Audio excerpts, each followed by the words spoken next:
Catavana, l'ouragan de l'outillage, vous présente Téléfoot. Catavana, plus de 350 outils sur catalogue. Catavana.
Mesdames, Mesdemoiselles, Messieurs, bonjour. Bien entendu, la tragédie de Sheffield est encore dans toutes nos mémoires. Avant d'aller plus loin, j'aimerais vous préciser que le petit blondinet qui se trouve derrière moi, que vous avez vu et revu bien entendu dans les journaux télévisés, dans Téléfoot de la semaine dernière, etc. Alors nous sommes battus comme des bêtes, battus au sens noble du terme pour avoir des nouvelles. C'était pas facile parce que la police jouait pas le jeu, les hôpitaux, c'était pas évident. Enfin, on a pu recueillir quand même pas mal de renseignements ici et là.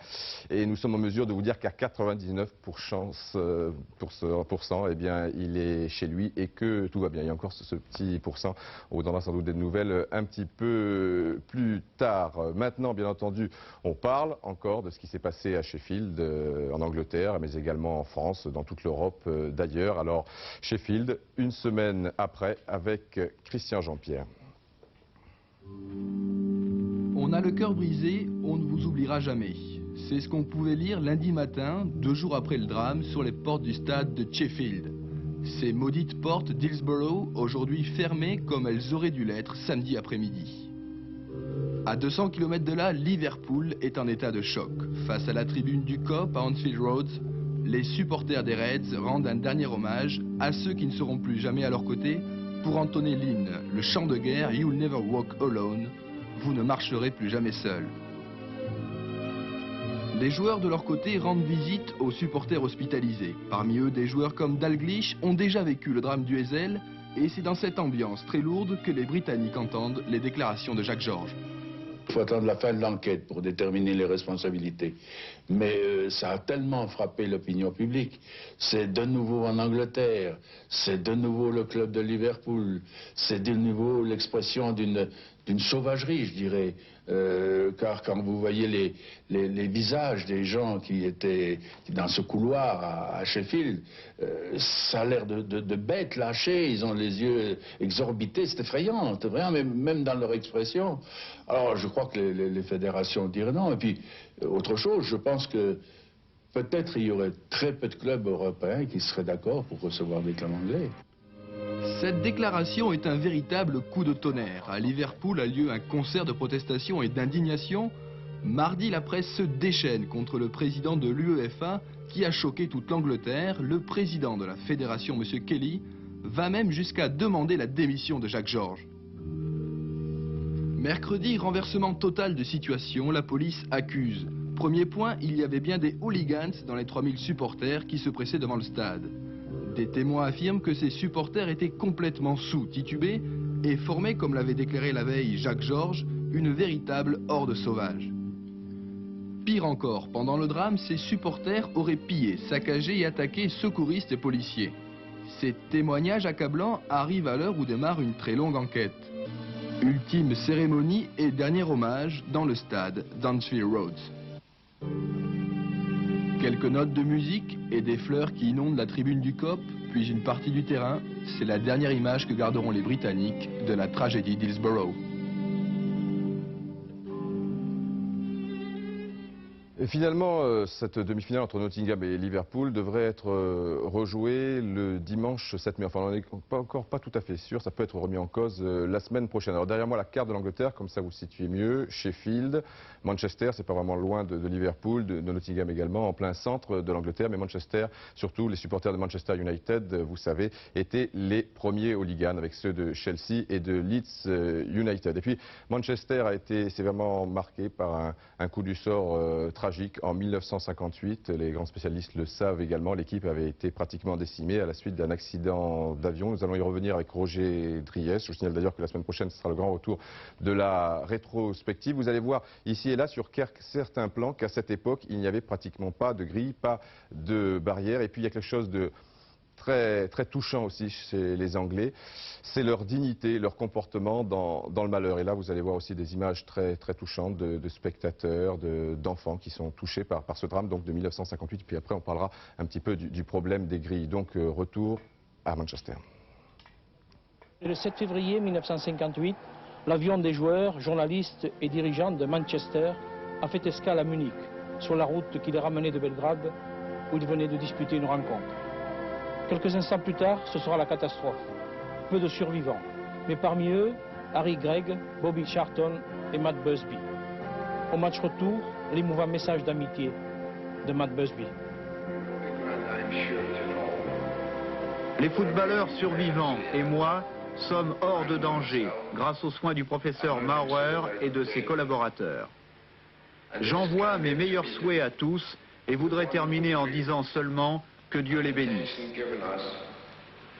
By Professor Maurer and his wonderful staff who are with you today as guests of the club.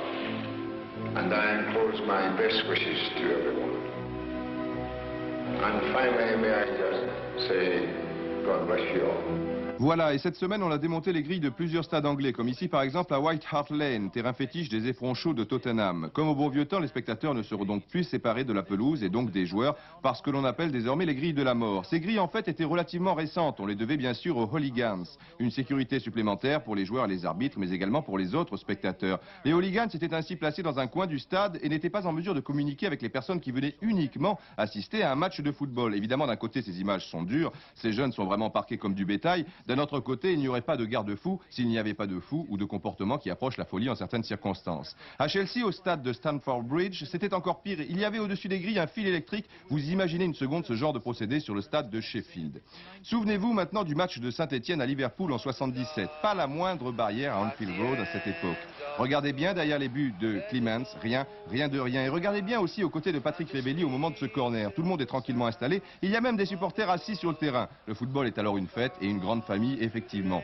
Si je vous parle d'Anfield Road, c'est à cause du COP. Il se trouve de l'autre côté du terrain, c'est-à-dire du côté de Kurkovic. Et là aussi, vous allez le constater, pas la moindre barrière. Liverpool est maudit, car curieusement, ses supporters ne sont pas spécialement agressifs, au contraire. Et pourtant, le Hazel, pourtant Sheffield. L'année dernière, nous avions fait un téléfoot spécial Liverpool, pas de grille au niveau de la tribune d'honneur, et les Bobbies qui se la coulaient douce. En ce qui concerne le COP, des grilles espacées pour la forme. Et si j'insiste sur le COP, c'est qu'à partir de la saison prochaine, toutes les places de cette tribune seront assises. Donc le COP n'existera plus, c'est la fin d'une légende, une belle légende. C'est agaçant, mais comme dit l'autre, mieux vaut prévenir que guérir. Et pourtant, c'était si beau et ça chantait si bien.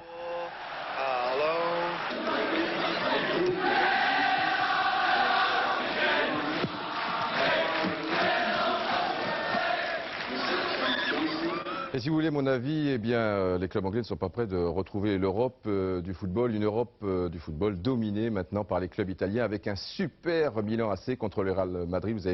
Vous n'avez peut-être pas suivi cette rencontre sur Canal+, alors vous allez voir maintenant les meilleurs moments avec Frédéric Jaillant. Il y a eu un côté aussi très émouvant lors de la minute de silence. Il y avait des Italiens, alors eux ce sont vraiment des spécialistes qui connaissaient par cœur la chanson de Liverpool, l'hymne de ce club, You Never Walk Alone. Et je ne sais pas si vous l'avez remarqué, mais ça c'était vraiment quelque chose. On retrouve à San Siro Frédéric Jaillant pour un match fantastico. Salut des joueurs du Real au public de Milan. Puis après 50 secondes de jeu à la suite du premier coup franc de la partie, comme il est de coutume en Italie, une minute de silence à la mémoire des victimes de Sheffield. Mercredi, il y avait 80 000 personnes au stade. Aucun incident ne s'est produit. Par mesure de sécurité, le service d'ordre avait été porté à 4000 policiers. Il pleut au stade San Siro. 4 minutes de jeu, tacle à retardement, le voilà, de Hugo Sanchez et carton jaune. Le Mexicain en tombe à la renverse. Il était déjà sous le coup d'un avertissement. Quoi qu'il arrive, il ne jouera pas la finale. À l'étonnement général, le début de la partie est dominé par le Real qui aligne 3 véritables attaquants. Les joueurs du Milan AC semblent pris au dépourvu ou tendus et les Madrilènes se créent comme sur ce tir ou bien comme sur ce corner mal repris par Sanchis, les premières occasions de la rencontre. Mais dans ce match retour, Milan trouve l'efficacité qui lui avait manqué à Madrid. Gullit pour Ancelotti, 18 minutes de jeu. Frappe superbe du milieu de terrain italien. Milan mène devant le Real 1-0.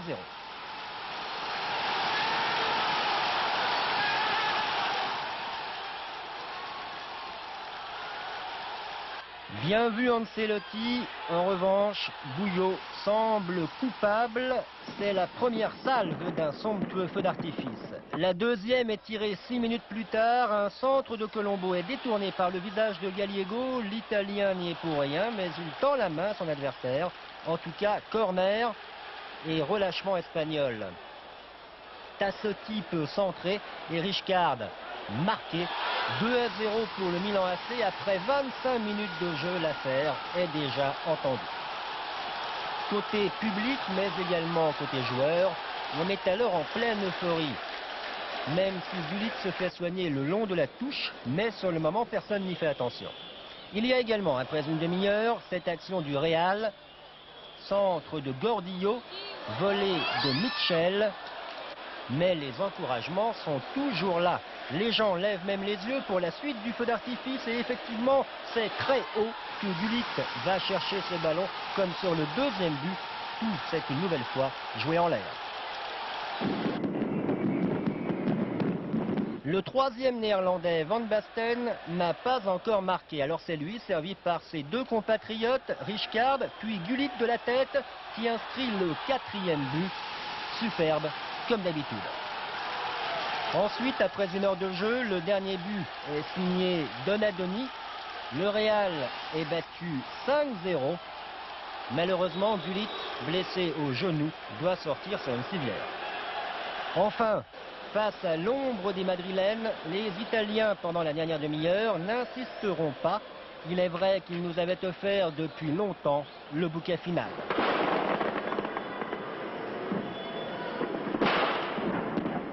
Et il n'y a pas que l'AC Milan, Forza Italia sur toute la ligne, puisqu'en Coupe des Coupes, eh bien, la Sampdoria s'est également distinguée et jouera à la finale. C'est la même chose pour Naples, vous voyez le stade de Massari. Maintenant, nous allons en faire un tour du côté de Munich. Diego.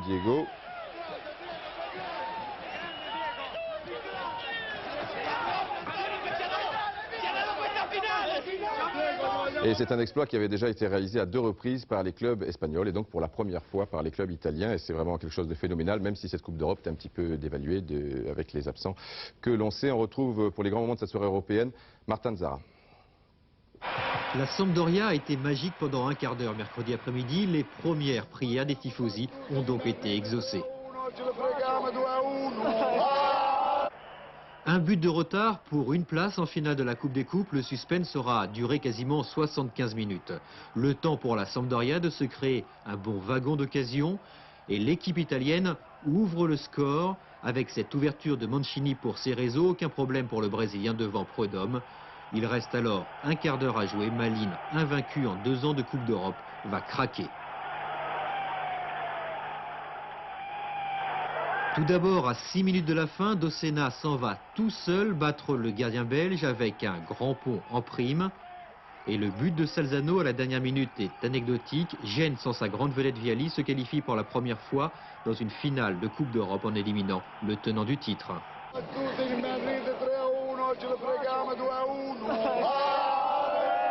Maradona et Careca, un duo d'exception pour Naples, pour qui cette finale de Coupe de l'UEFA est également une première. Le début de match, totalement dominé par le Bayern, a montré l'étendue des ressources défensives du Napoli, regroupé autour de Giuliani. Ensuite, Maradona et Careca en démonstration un coup franc tout d'abord de l'Argentin bien détourné par le remplaçant de Jean-Marie Pfaff, Aumann. À Heinkes, l'entraîneur allemand peut être inquiet car quelques instants plus tard, un centre de Careca est repris de la tête par Maradona. Un but superbe et malheureusement refusé au meneur de jeu napolitain pour hors-jeu par l'Écossais Mr. Smile. Les deux stars étrangères de Napoli, on les retrouve en seconde période, 1 heure de jeu et énorme erreur de Nachtweit au profit de Maradona. Petit centre de l'Argentin pour Careca, Naples mène 1-0, 3-0 sur l'ensemble des deux matchs. Le Bayern est d'ores et déjà éliminé. Ce n'est pas le but marqué dans la minute suivante par Wolfhard qui pourra inquiéter les Napolitains, euphoriques comme les deux autres équipes italiennes. En effet, à 10 minutes de la fin, en 2 passes et 9 secondes, très précisément, le duo sud-américain assomme littéralement les 70 000 spectateurs du stade olympique. Careca à l'arrivée, Naples s'offre une finale européenne après 2 échecs consécutifs au premier tour les 2 dernières années. Reuter, à 10 minutes de la fin, permet néanmoins au leader du championnat ouest-allemand d'éviter une nouvelle défaite à domicile.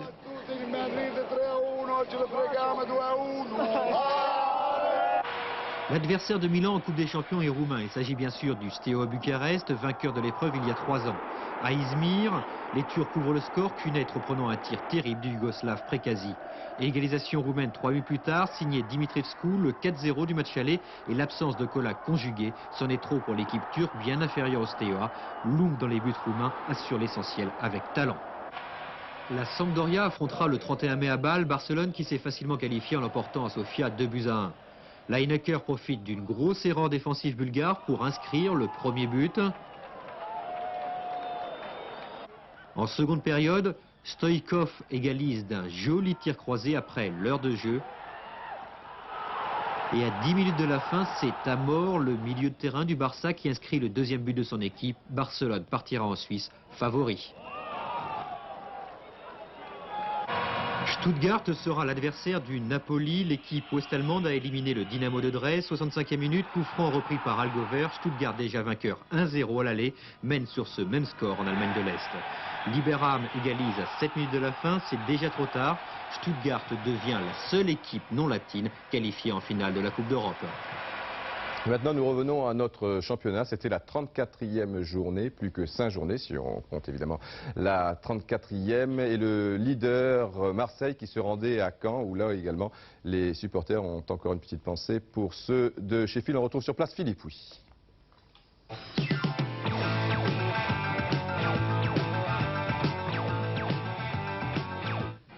Il y a des matchs qui sont longs à partir, ce Caen-OM en fait partie, rien ou presque pendant 25 minutes et première banderille pour les Normands avec cette percée et ce tir de Graham Rix superbement arrêté par Gaëtan Huard. Les joueurs de Robert Nouzaré qui n'ont plus de droit à l'erreur vont alors se libérer et inquiéter une nouvelle fois l'OM. Ouverture de Garcia à destination de Njolea, mais nouvelle intervention d'Huard. Sur ce corner d'Alof, cette fois c'est Montagnier qui s'illustre, récupération de Germain qui ne donne rien. Sans Papin, l'attaque de l'OM perd une bonne partie de son efficacité. Exemple, cette combinaison, elle est belle, mais la conclusion d'Alof sur son pied droit l'est beaucoup moins. 0-0 donc à la pause et une deuxième mi-temps nettement plus enlevée. D'entrée, ce sont les Canets qui se créent la première occasion. La reprise de Dumas passe malheureusement largement au-dessous des buts d'Huard. L'action suivante part du gardien marseillais. Il donne à Philippe Vercruis. Belle ouverture pour Klaus Allofs à la lutte avec 3 Canets et Jean-François Demergue. Allofs réussit à tirer, mais arrêt réflexe aussi de Montagnier, le successeur de Ben Soussan comme gardien de Caen. Maintenant, le but du match, suite à cette touche d'Avrilon. Tête de Dimeco, tête d'Avrilon. Njolea pousse légèrement Forster, cela n'a pas échappé à l'arbitre M. Lartigot. Le but de William Njolea est donc logiquement refusé. 2 minutes plus tard, l'OM va avoir une grosse frayeur sur ce tir de Garcia. Huard détourne de la cuisse. 80e minute maintenant, c'est souvent à partir de ce moment-là que l'OM fait la décision. Vercruis hérite d'un bon ballon, mais Dumas est bien revenu. La chance de l'OM est passée. Celle de Philippe Tiss également. À 5 minutes de la fin, il laisse traîner une jambe pour contrer le Bourgeois. C'est son deuxième carton du match. Celui-ci est donc rouge, mais cela ne changera rien. 0-0 entre Caen et l'OM. Tout reste à faire sur les deux clubs. On reçoit Paris dans 10 jours. Je crois que c'est là que c'est le tournant de la saison et c'est ce match-là qu'il ne faudra pas rater. Pour vous, il n'y a pas de problème. Vous jouerez encore en première division l'an prochain. Bien sûr, on a encore 4 matchs pour prouver ça. Rendez-vous dans 4 matchs. Et là aussi, beau feu d'artifice en perspective pour la prochaine journée de championnat. Et comme le disait fort justement Dimeco, la semaine prochaine au stade de Vélodrome, ce sera sans doute le tournant du championnat contre le PSG qui jouait hier au Parc des Princes contre le Matra Racing, un derby avec Bernard Renault et Jean-Michel Larquet.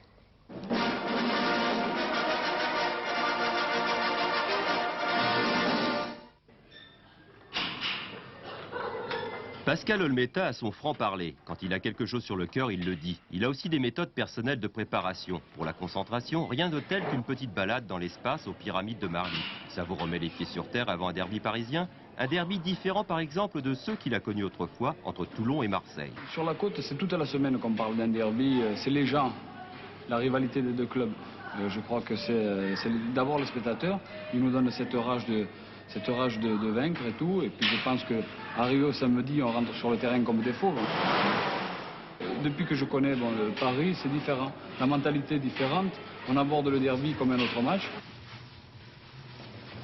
Les pensées de Daniel Xuereb sont ailleurs ce jour-là. Son problème, réussir un nœud de cravate impeccable. Il est témoin d'un mariage et arrivé à l'heure pour la cérémonie. Lui aussi a connu des derbys, notamment entre Lens et Lille. Quand j'ai fait des derbys avec Lens, il y avait quand même le terrain de Lille et le terrain de Lens.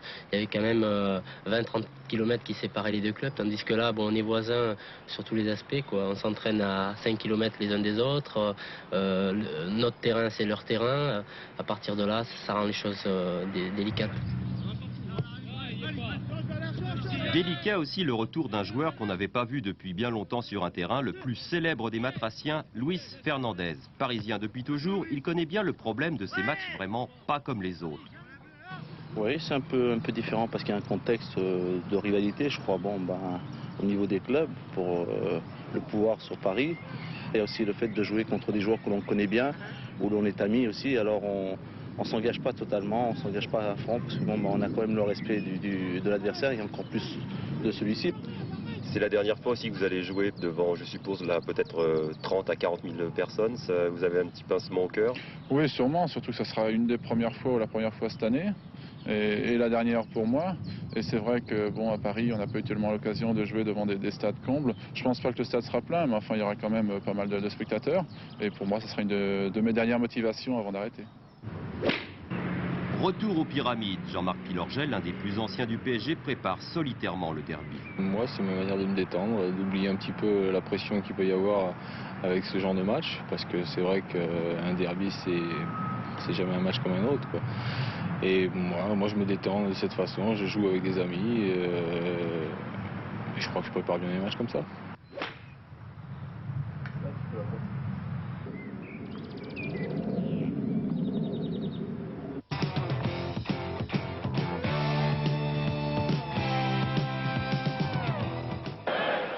Derby parisien sans grande passion hier au soir. Il y avait pourtant en jeu une première place pour le Paris Saint-Germain et la lutte pour la survie pour le Matra. Il faut attendre la 20e minute pour voir Batz effectuer son premier arrêt. Une minute plus tard, Anziani perd le ballon. Dégagement de Tanasi. Le ballon passe sous le pied de Ben Mabrouk. Xuereb le récupère. Fixe Milojevic. Crochet intérieur. Frappe en rupture au-dessus d'Olmeta.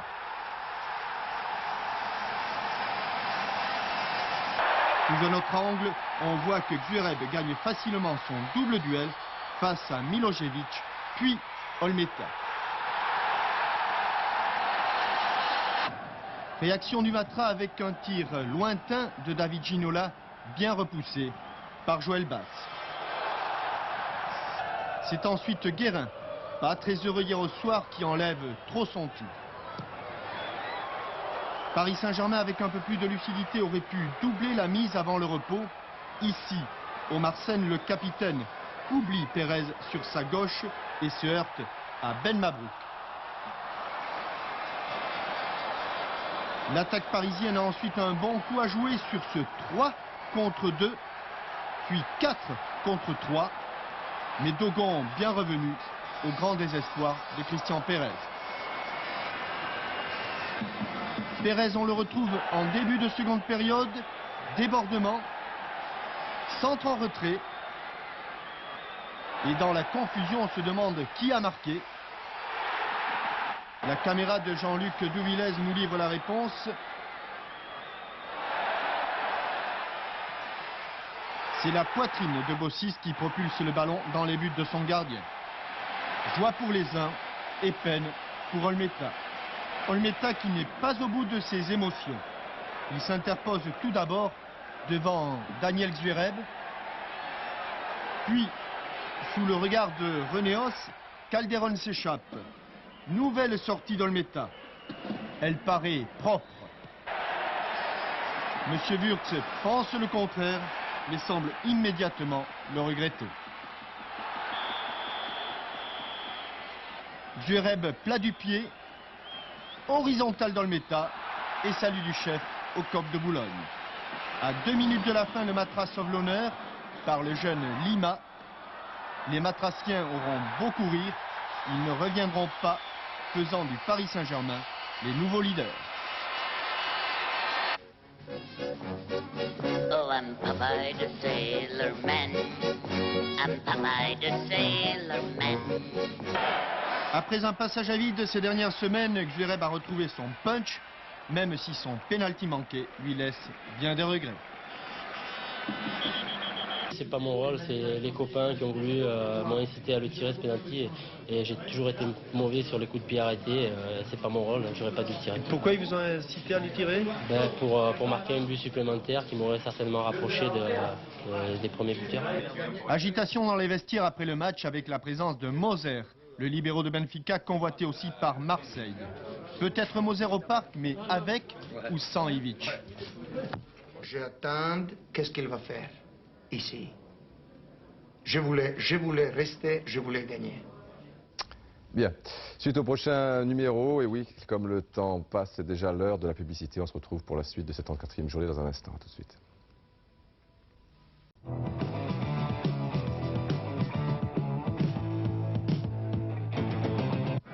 Des occasions pour les Nantais, notamment en première période. Johnston ici devant Dropsy. Un match sans véritable violence et pourtant Ami s'est entaillé du genou. 10 points de suture et une indisponibilité d'1 semaine. Plus ennuyeux encore, la blessure à la cheville d'Olsen. Saison pratiquement terminée pour le Danois de Bordeaux. Les jaunes ont donc dominé la première mi-temps, des coups francs de Vercotraine. Mais une fois Dropsy dégage en corner et l'autre fois, le sommet de la barre transversale sauve Bordeaux. Barre transversale également pour le chouchou du public nantais, Eric Cantona himself, et un superbe retourné. Et finalement, le SC Nantes à la 72e minute marque l'unique but du match. Un premier essai de Johnston, un second de Vercotraine, 1-0. On ne traite pas l'arbitre de salaud. Pour l'avoir dit, Jean-Marc Ferreri est renvoyé au vestiaire par M. Femenia et c'est l'arbitre de touche qui avait rapporté l'événement. Et la dernière occasion sera nantaise. Christophe Robert, qui a beaucoup manqué aux Canaries, touche lui aussi du bois, mais Nantes peut croire au miracle et à l'UEFA.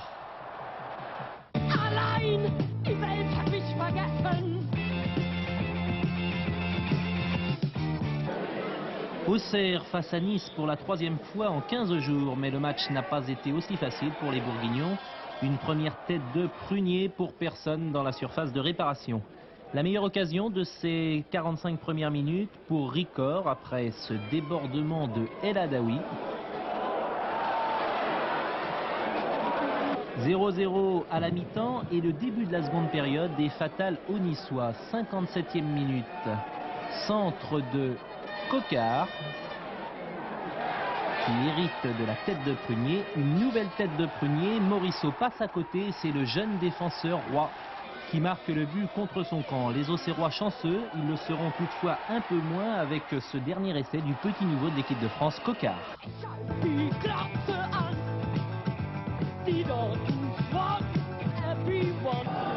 Match évidemment capital pour les Strasbourgeois, un avantage pour eux. Toulon ne marque pas, 25 buts seulement cette saison et ça continue avec ce tir d'Espanol largement au-dessus. Une demi-heure de jouer, Didot hérite du ballon, il glisse en retrait à Medj en position idéale, mais la frappe est trop molle pour inquiéter Joseph-Antoine Bell. 38e minute, centre de Pardo sur la droite, Lamers reprend de la tête, mais Janin, le remplaçant de Flukinger, détourne en corner. Lamers de nouveau, toujours lancé par Pardo, seul devant Janin, déséquilibré, peut-être pénalty, non, dit monsieur Vautreau. Enfin, une des rares attaques alsaciennes de ces 45 minutes et le tir de Cobos est bien stoppé par Joseph-Antoine Bell. On n'aurait pas dit une équipe qui jouait sa survie ce soir, on aurait dit une équipe qui se contentait un petit peu d'une aimable partie à l'extérieur. Je crois que c'est pas tellement comme ça qu'on va s'en sortir. Et maintenant, à Monaco, au stade de Louis II, nous allons retrouver Bernard Renault. Là aussi, un match capital pour deux formations. Le haut du tableau, c'est Monaco. Les profondeurs du classement, c'est Laval. Et c'est donc Bernard Renault à Louis II.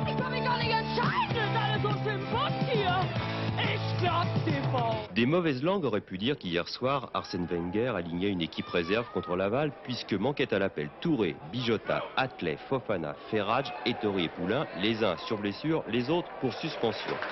Malgré ces absences, c'est Monaco qui se montre le plus dangereux sur ce corner. Tir de Sonore, repoussé sur la ligne par Pouliquin. Les Lavallois, eux, répliquent sur le thème de la contre-attaque. Oman Bik échappe tout d'abord à Sonore. Et Baptiston se retrouve seul face à deux Lavallois. Et il s'en sort remarquablement bien. 2 minutes plus tard, même cas de figure. Cette fois, Sonore subtilise le ballon à Oman Bik. Après ces deux alertes, Monaco reprend les choses en main. Sonore remonte le terrain, passe à Odol, Sonore, et puis petite passe à Marcel Dib, et centre de Marcel Dib, Ouéa, servi sur un plateau, n'a plus qu'à pousser le ballon dans les buts, ce qu'il fait. Résultat 1-0 à la mi-temps, un score, somme toute, parfaitement mérité. Presque 2-0 sur ce tir canon de Marcel Dib qui heurte la transversale. Dans la minute qui suit, les Lavallois sont bien près d'égaliser sur ce centre-tir de mi-temps que Hugues maîtrise difficilement. Et puis débute le festival des occasions manquées. Pouliquin déborde sur la droite et Oman Bik s'en mêle un peu les crayons. Hugues, lui, s'en sort bien. 60 secondes plus tard, on remet ça dans une défense monégasque très clairsemée. Oman Bik arrive un poil trop tard. Encore une minute à jouer, longue passe en avant de Sonore, mais Amoros rate la balle de 2-0. Score final 1-0 et somme toute une victoire un peu tirée par les cheveux. Non, je pense pas, parce que d'une part, bon, ce soir, si, parce qu'on a très mal joué, mais... Contre Nantes, c'était ça aussi? Contre Nantes, c'était ça aussi, mais je crois que contre Marseille, on a fait un super match, on méritait de gagner. Malheureusement, bon, à l'arrivée, on aurait pu perdre aussi. Mais je crois qu'on est meilleur à l'extérieur qu'à la maison, parce qu'on est une équipe qui joue mieux le contre que essayer de construire. Mais bon, il faut faire le jeu à la maison, il faut prendre des risques, et quand on en prend, c'est sûr, on s'expose au contre adverse. Le but que nous avons pris était évitable et que les 2 ou 3 occasions que nous avons eues, je crois qu'en d'autres temps, je peux dire que François Oman Bik les aurait sans doute concrétisées. Ce soir, s'il a été assez heureux dans son duel avec Sonore et Baptiston, il a été moins heureux à la finition. Alors Monaco et Laval sont deux formations qui seront concernées jusqu'au bout par le championnat et je vous présente précisément Monsieur Championnat que voici et qui est dans la vie de tous les jours, le petit ami de Sange Peter, notre réalisatrice, et cela depuis plus de 12 ans. Alors Monsieur Championnat a un gros ventre que voici, ce qu'on appelle le ventre mou de Monsieur Championnat, et à l'intérieur de celui-ci, vous trouviez Dominique Rocheteau et son équipe du TFC par exemple, et qui jusqu'à la fin du championnat, donc encore pendant 4 journées, disputeront des rencontres pour du beurre. Il y a d'autres formations, 7, 8, 9 qui sont dans cet esprit et encore dans notre championnat qui sont donc pas vraiment concernés. Alors il faut jouer le jeu jusqu'au bout. Comment faire pour se motiver dans ces conditions? Nous allons voir tout cela avec Patrick Tillet. Tiens, c'est tout noir, c'est bizarre. Les supporters du TFC peuvent tourner leur journal dans tous les sens. Pas de trace actuellement de leur club favori. La saison des Toulousains est en effet virtuellement terminée et les quelques rares matchs de championnat qu'il leur reste à disputer compteront pour du beurre. Néanmoins, la vie continue avec des entraînements quotidiens qui ressemblent beaucoup à des heures de colle pour élèves doués, mais qui auraient pu mieux faire. On arrive à 2 mois de la fin de saison et on n'a plus rien à jouer, c'est pas ce qu'on attendait. C'est dur moralement quand même? C'est très dur moralement, mais c'est dans ces moments-là où, je crois, où on voit les hommes forts, il me semble. Vous avez des regrets? Ah oui, beaucoup de regrets. Ouais. Même si j'ai gagné pas mal de choses, je regrette pas d'être venu à Toulouse parce que de toute façon toutes les expériences sont bonnes et puis j'ai vécu de bons moments. Mais sur le plan sportif, c'est certain que je suis frustré. Malgré tout, on fait au moins semblant. On fait comme si. On donne le change. Pourquoi? Pour qui? Chacun a sa réponse. On a maintenant un objectif, c'est monter, reprendre le nombre le plus grand de places au championnat et puis après finir la saison et on passe surtout à l'autre, quoi. Tous les trucs sont bons pour rester motivé. Les solutions toutefois sont plus souvent individuelles que collectives. C'est fatal, je crois que dans la situation où on est obligé de chercher des motivations ailleurs, que ce soit au niveau des contacts avec les autres clubs ou justement l'équipe de France pour ce qui me concerne. Allez, allez! Aïe, aïe, aïe! Face à ce genre de difficultés, c'est sans aucun doute pour l'entraîneur que c'est le plus dur. Il doit en effet, coûte que coûte, maintenir la pression. Très dur parce qu'en plus à Toulouse, nous n'avons pas vécu une saison brillante à tout point de vue, sportif ou autre. Donc il faut, comme je vous l'ai dit, que l'entraîneur en premier ne baisse pas les bras. Et aussi avec le docteur de faire la part des choses parce qu'actuellement nous avons une partie de l'effectif qui se dit blessée. Donc il faut savoir si ce sont des véritables blessures physiques ou psychologiques. Pas facile à gérer donc cette situation, même d'ailleurs pour les dirigeants qui doivent improviser eux aussi pour limiter la casse, notamment au plan financier. C'est certainement la plus mauvaise période pour faire entrer de l'argent. Si vous avez des idées, nous les achetons. Je sais pas moi. Faites jouer Didier Roustan par exemple avec le TFC pour le dernier match de championnat. Oui, ce serait une bonne idée, mais malheureusement il n'a pas de licence. Je sais pas moi, demander une dérogation par exemple. Ça peut se faire. Ça peut se faire, mais il faudra négocier avec le président des Globetrotters, M. Martinazo. Il est très dur en affaires. Remarquez, il y a aussi Frédéric Jaillant et Martin Zara, mais c'est très cher. Redoutable arrière droit, Martin Zara et Frédéric Jaillant est un buteur. Alors vous voyez. Enfin, on peut toujours discuter. Les joueurs du TFC qui sont en plus handicapés par l'absence de plusieurs joueurs, qui reçoivent Sochaux, qui joue gros. Et pourtant, finalement, en football, rien n'est jamais joué d'avance. Martin Zara.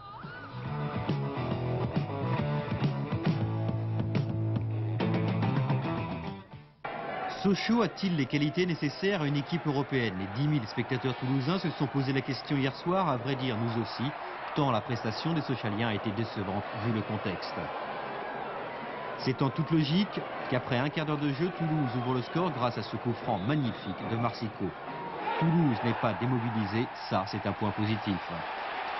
Un quart d'heure plus tard, corner tiré par Bazdarevic, Sylvestre prolonge et c'est Desperou qui marque contre son camp, égalisation sochalienne. Ce but, pense-t-on, va décrisper les doubistes qui se créent peu après une autre occasion. Mais Robin Huck sort bien dans les pieds de Lada. À 5 minutes de repos, le TFC reprend l'avantage. Desperou pour Da Fonseca, l'Argentin pour son compatriote et Marsico résiste au retour de Lucas pour un tir en force en pleine lucarne des buts de Rousset. À la mi-temps, Sochaux est mené, il n'y a rien à dire. Ce n'est pas la fatigue, c'est peut-être une lassitude morale, mais bon, il faut remédier à ça et on y arrivera. Hein. On croit toujours à l'Europe à Sochaux? Oui, bien sûr, plus que jamais, puisque la coupe est encore là et le championnat n'est pas fini. Hein. La deuxième période est encore plus décevante que la première. Il faut attendre le dernier quart d'heure pour voir le match enfin s'animer. Et encore, tout d'abord, sur ce coup franc de Marsico, Desperou joue mal le coup alors que 3 Toulousains étaient bien placés. 3 minutes plus tard, le milieu du TFC se rachète. Action similaire, cette fois Desperou pour Rocheteau, qui manque sa reprise. Dans la minute suivante, la plus belle occasion sochalienne, il reste 12 minutes à jouer. Un centre de TI que Lestage dégage sur sa ligne devant Stéphane Paille. Sur le corner qui suit, nouvelle occasion sochalienne, mais la tête de Sylvestre est arrêtée en 2 temps par Robin Huck. Sochaux battu, on fait les comptes et on se rassure. Nous faisons une très mauvaise affaire, surtout au vu des résultats de nos concurrents directs pour l'Europe. Bon, un petit espoir quand même, car on a fait la plupart du jeu en seconde mi-temps, surtout. On a retrouvé quelques actions dignes de Sochaux, mais l'efficacité n'était pas debout et le résultat non plus. Le TFC a battu logiquement un candidat à l'Europe, de quoi se rassurer, mais également regretter une saison ratée. La présence dans les tribunes d'Aimé Jacquet peut faire penser que pour la saison prochaine, on opérera une révolution en douceur à Toulouse. C'est la sagesse qui prime, une fois n'est pas coutume, dans notre championnat. Lille, Saint-Etienne, Metz, Lens, Cannes et Montpellier, voilà 6 équipes qui jusqu'à la fin joueront précisément pour du beurre et 3 rencontres qui comptent pour des prunes, contrairement aux brunes. Pascal Pro.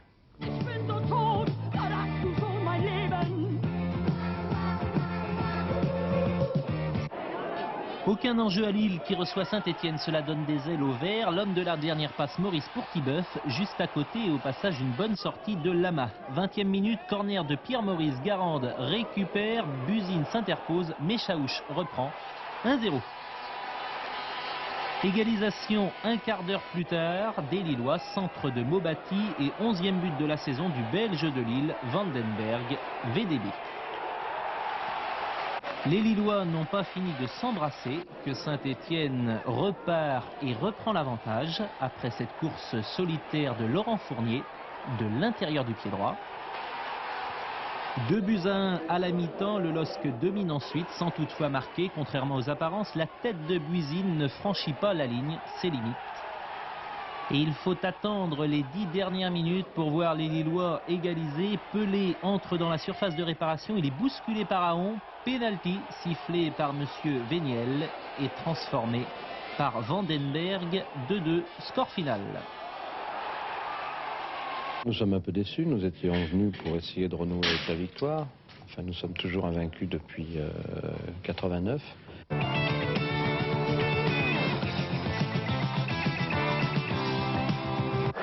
Le derby du Sud à Cannes face à Montpellier, exceptionnellement en bleu. Les Cannois sont totalement absents de la première période. Des Cubaines marquent à la 44e minute, ce qui sera l'unique but du match. Cannes domine pourtant l'ensemble de la seconde mi-temps. Zlatko Vujovic pour Mengual et le bout du pied de Rust sauve Montpellier. Coup franc de Zoran Vujovic et Rust encore sur la trajectoire. Rien ne changera et 4e succès de Montpellier de la saison à l'extérieur.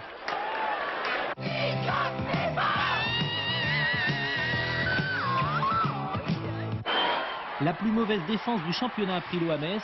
Bayoko retient le pied de Rio. Penalty décide monsieur Leduc. Et Zénier, il va arriver, transforme.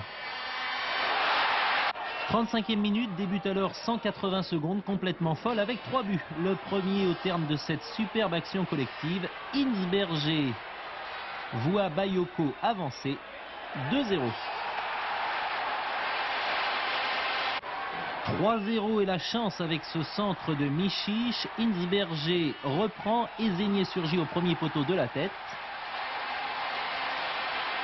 Enfin, 4e et dernier but de Metz, Zanon au corner, un mauvais renvoi lensois. Rio récupère et marque à Bayoko son 68e but de la saison. Hommage toutefois au calvaire de la jeune équipe de Lens avec cette reprise de volée de Sikora. Je suis sur la liste des transferts, donc il y a 95% de chances pour que je m'en aille. Mais comme il me reste un an de contrat, ce sera au club de discuter en même temps avec moi pour savoir où j'irai. Les résultats complets, première partie du tableau, très mauvaise affaire pour Sochaux, très bonne pour PSG Monaco, assez moyenne pour Marseille, très bonne pour Auxerre, PSG Monaco, oui je l'ai dit. La deuxième partie du classement, Caen et Strasbourg se rapprochent de Laval alors que Matra Racing est désormais une nouvelle fois à portée de fusil, ce qui nous donne au nombre de buts et de spectateurs. Alors moyenne de spectateurs c'est très moyen, but très moyen également. Rubrique Flash Foot maintenant avec Christian Jean-Pierre.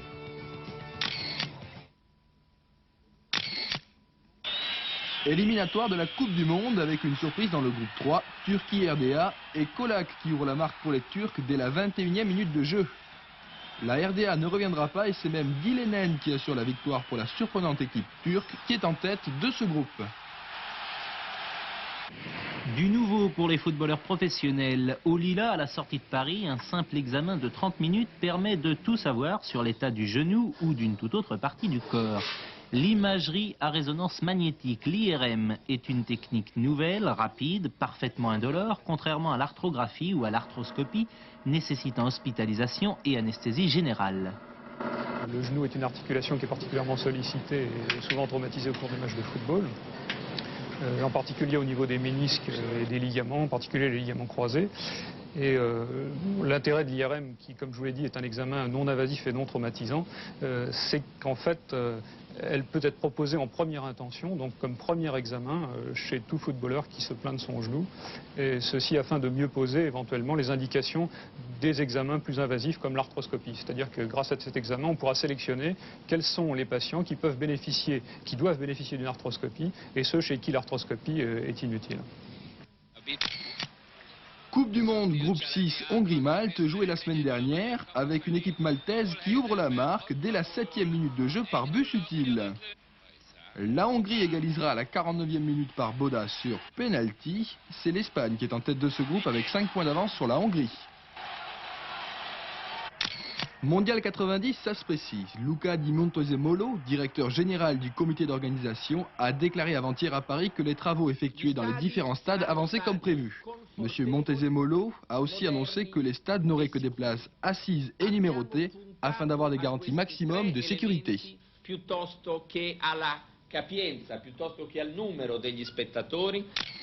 En France, la valse des entraîneurs continue. Après Battenay, c'est Maligorne et Mosca qui ont été remerciés. Depuis l'éviction de Banide, 12 têtes d'entraîneurs de D1 et D2 sont tombées. Conférence tripartite entre messieurs Bambuc, Sadoul et Fournet-Fayard. Le secrétaire d'État au sport voulait être informé des dernières affaires du football français. Il n'y a aucune raison que l'on se dispute. Nous sommes des gens certes passionnés, mais des gens très calmes. Et nous n'avons pas la crise qui existe actuellement dans le football ne nécessite pas ni des engueulades, ni des gestes violents. Monsieur le ministre, à bientôt. Visiblement, tout est pour le mieux dans le meilleur des mondes. Qui va reprendre en main les ciels et blancs? On parle beaucoup de repreneurs autour du Matra. Le dernier en date s'appelle Bernard Cantier, PDG d'une société de communication et passionné de football. Cet homme voudrait faire revivre l'esprit du Racing Club de Paris.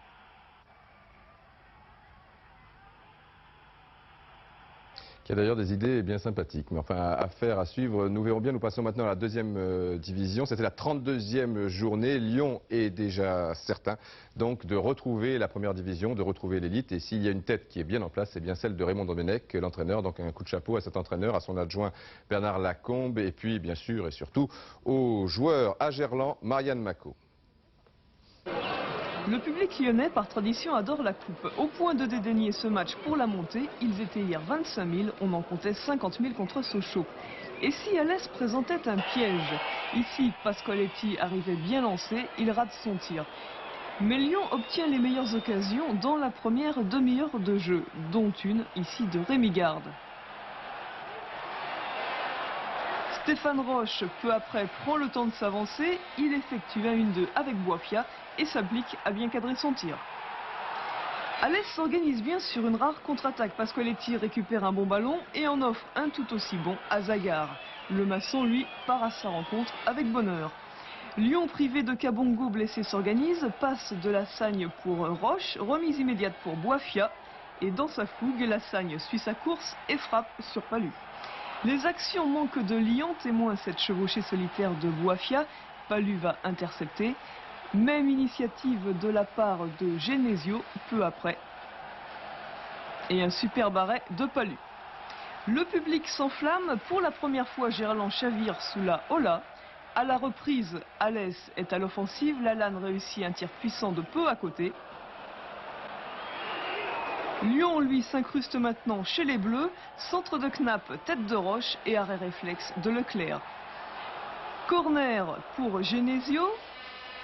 Quelques têtes diverses et une reprise magnifique de Collin en pleine lucarne. Il est ravi, mais à retardement, l'arbitre refuse le but. Son juge de touche, dans un premier temps, courait vers le rond central pour le valider, puis finalement revient en arrière, lève son drapeau pour indiquer un hors-jeu de position. L'exploit est effacé, j'en connais un qui en avait gros sur le cœur après le match. Les Lyonnais furieux illustrent leur frustration par quelques actions, un tir de Genesio, et peu après, un coup franc de Jackie Collin.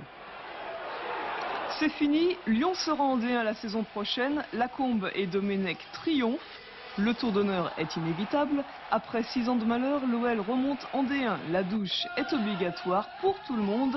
De gré, ou plutôt de force pour ceux qui sont en costume, tout le monde jubile. On va retrouver les derbies Lyon-Saint-Etienne, ça va être fabuleux. Avec 50 000 spectateurs, c'est extraordinaire. Raymond Domenech, lui, met fin à 4 ans de poisse aux portes de la D1 avec Mulhouse. Voilà les résultats complets du groupe A. On parlait précisément de Mulhouse qui a été accroché sur son terrain par Guingamp. Alors tout est un petit peu remis en question puisque Brest qui a battu Créteil n'est plus qu'à 1 point et que la semaine prochaine, eh bien tenez-vous bien, Mulhouse joue à Quimper qui est actuellement 4e et qui postule donc pour une place de barragiste. Ça va être chaud, très chaud et ça se jouera sans doute sur ce match.